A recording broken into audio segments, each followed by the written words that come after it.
नमस्कार, नवीन व्हिडिओमध्ये तुम्हा सर्वांचं खूप खूप स्वागत करते। आज आपण स्वेटरला किंवा मोठे जे जर्किंग असतात त्यांना पाण्यात न बुडवता कसे स्वच्छ करायचे हे या ठिकाणी बघणार आहोत। पण त्याचबरोबर काही महत्त्वाच्या युजफुल टिप्स आणि ट्रिक्स देखील मी तुमच्यासोबत शेअर करणार आहे, ज्या की तुमच्या रोजच्या कामामध्ये खूप फायदेशीर या ठिकाणी ठरणार आहे। त्यामुळे व्हिडिओला शेवटपर्यंत बघा आणि आवडल्यास मित्रपरिवारास शेअर करा। तर चला सुरुवात करूया व्हिडिओला।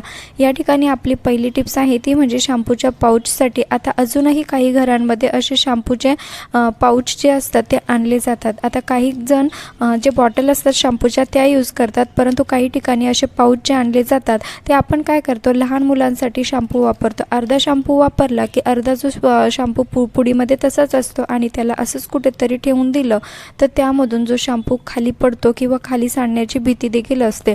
तर असं होऊ नये, हा अर्धा वापरलेला शॅम्पू आपण व्यवस्थित कसं ठेवायचं ते मी तुम्हाला आज सांगणार आहे। आता लहान मुलांना आपण हे शॅम्पू वापरतात, लहान मुलांचे हेअर ग्रोथ कमी असते, त्यामुळे पूर्ण शॅम्पूची पुडी आपल्याला या ठिकाणी लागत नाहीत।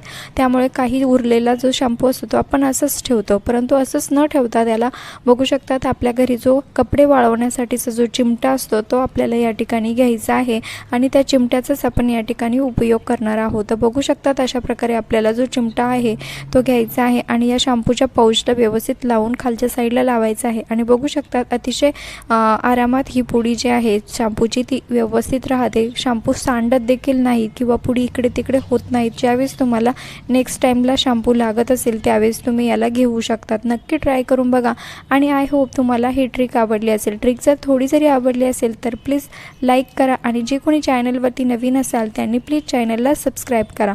त्यानंतरची आपली दुसरी टिप्स आहे ती म्हणजे पेन्सिलसाठी। आता बऱ्याचदा आपण लहान मुलांना पेन्सिल वगैरे देतो, परंतु काय होतं की लहान मुले खूप खाडाखोड करत असतात आणि अशा वेळेस आपल्याकडे इमर्जन्सी खोडरबर हरवतं। लहान मुलांकडून तर ही गोष्ट नेहमीच घडत असते, कारण काय होतं की लहान मुलं विसरभोळे असतात आणि ते इमर्जन्सीमध्ये खोडरबर कुठे टाकतात ते त्यांनाच आठवत नाही। तर अशा वेळेस आपण ज्यावेळेस आपल्याकडे असे काही चुकतं किंवा ज्यावेळेस पेन्सिलने लिहिलेलं आपल्याला खोडण्याची गरज असते आणि इमर्जन्सीमध्ये आपल्याकडे खोडरबर नसतं, त्यावेळेस तुम्ही ही ट्रिक नक्की वापरू शकता। त्यासाठी आपल्याला लागणार आहे जे रबर असतं, आपण पैशांना वगैरे लावण्यासाठी हे रबर वापरतो, हे रबर आपल्याला या ठिकाणी घ्यायचं आहे आणि अशा पद्धतीने मी याला बोटाला लावून घेतलेलं आहे। आता तुम्ही हातात ते जरी खोडू शकतात, परंतु हातामध्ये ठेवल्यानंतर हे व्यवस्थित खोडल्या जात नाही, त्यामुळे मी याला फिंगरमध्ये अडकून घेतलेलं आहे। बघू शकतात अशा पद्धतीने आपण याला जे पेन्सिलने आपण लिहिलेलं होतं ते अगदी आरामात या ठिकाणी खोडू शकतो। आता ज्यांच्याकडे खोडरबर असेल त्यांच्यासाठी ही ट्रिक कामाची नाही आहे, परंतु इमर्जन्सीमध्ये जर आपलं खोडरबर हरवलं तर त्यांच्यासाठी ही ट्रिक खूप कामी येऊ शकते। आता बघू शकतात या ठिकाणी जर आपण याला हातामध्ये जर ठेवून डायरेक्टली खोडायला गेलो तर ते व्यवस्थित पकडता येत नाही, त्यामुळे याला बोटामध्ये फिंगरमध्ये असं अडकून तुम्ही याला व्यवस्थित खोडू शकतात। आय होप की तुम्हाला ही पण ट्रिक आवडली असेल आणि लहान मुलांना ही ट्रिक खूप कामाची या ठिकाणी येऊ शकते। नक्की ट्राय करून बघा आणि ट्रिक थोडी जरी आवडली असेल तर आपल्या मित्रपरिवारास देखील शेअर करा। आणि हो, तुम्ही हा व्हिडिओ कुठल्या गावातून किंवा शहरातून बघत आहात ते मला कमेंट्स करून नक्की कळवा, जेणेकरून मला कळेल की माझा व्हिडिओ कुठे कुठे पोहोचला ते।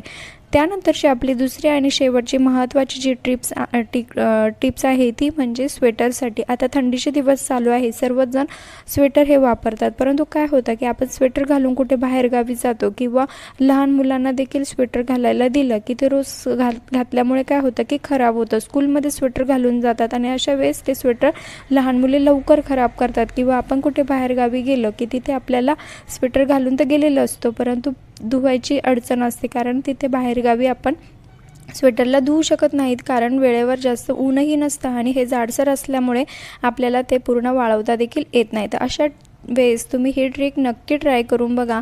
त्यासाठी आपल्याला लागणार आहे जो टेल्कम पावडर आपल्याकडे असतो तो आपल्याला या ठिकाणी घ्यायचा आहे। तुम्ही या ठिकाणी कुठलाही पावडर तुमच्याकडे जो असेल तो वापरू शकतात। त्यानंतर आपल्याला हे जिथे आपल्याला खराब झालेलं आहे, कारण लहान मुलं स्वेटर खूप खराब करत असतात आणि त्याला रोज धुणं देखील आपल्याला शक्य नसतं। बघू शकतात अशा प्रकारे कॉलरला किंवा हातावरती शक्यतो खराब होतं स्वेटर आणि अशा वेळेस आपल्याला कुठे बाहेर गावी इमर्जन्सीमध्ये स्वेटरमध्ये जायचं म्हटलं की लाजल्यासारखं देखील होतात, कारण लहान मुलं खूप हे स्वेटर खराब करत असतात. अशा प्रकारे आपल्याला पावडर यावरती टाकून घ्यायची आहे आणि जो आपला टूथब्रश असेल, खराब झालेला एखादा टूथब्रशने आपल्याला हे व्यवस्थित त्यावरती घासून घ्यायचं आहे. आता काय होणार आहे की जो पण मळ आहे तो याला पावडरला चिटकून जाणार आहे आणि त्यानंतर आपल्याला या ठिकाणी रुमाल घ्यायचा आहे ओला करून.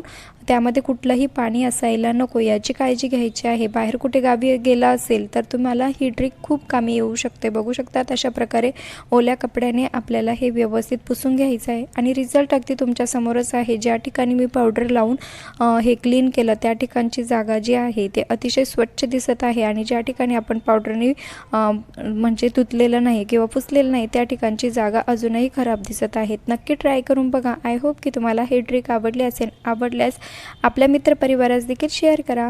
धन्यवाद.